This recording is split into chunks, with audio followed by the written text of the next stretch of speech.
Kalau korang tak nak fras asyik tunggu restock sebab sold out je memanjang, sekarang seller tengah ada stok banyak untuk kayu kiri. Baik korang grab sekarang, zinc dia kuat bos. Nanti aku test untuk casting kolam. Drag clicker pun kuat gila. Ini baru ni idaman. Cakap banyak pun tak guna, sikit lagi ni confirm sold out. Siapa cepat dia dapat geng. Aku sediakan link dekat bawah. K20 punya tu dia punya lock manifold. Lepas lock manifold, reel bunyi zinc paling murah dalam Malaysia. Siapa yang hari tu asyik tanya reel murah ada zinc ke tak tu? Ni impian korang. Okay, so piping tu pula, piping tu kuat bos. Nanti aku test untuk casting kolam. Drag clicker pun kuat gila.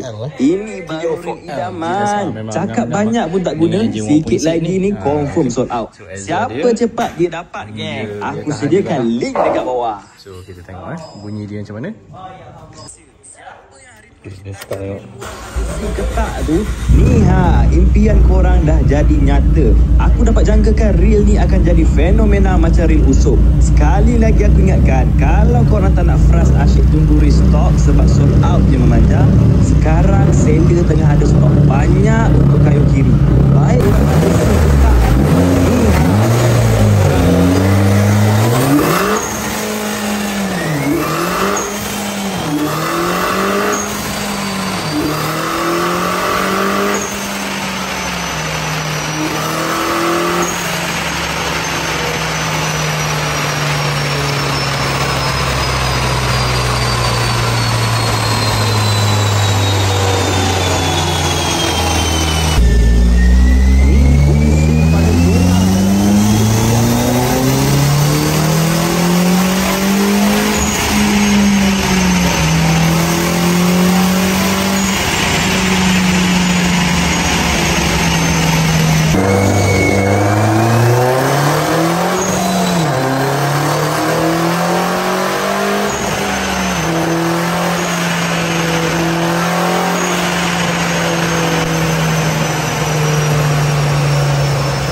Alhamdulillah. Siapa cepat dia dapat geng. Aku sediakan link dekat bawah. 20 tok 182 dia punya horsepower Persona power sampai reel bunyi zinc paling murah dalam Malaysia. Siapa yang hari tu asyik tanya reel murah ada zinc ke tak tu? Ni impian korang dah jadi nyata. Aku dapat jangkakan reel ni akan jadi fenomena macam reel usuk. Sekali lagi aku ingatkan, kalau korang tak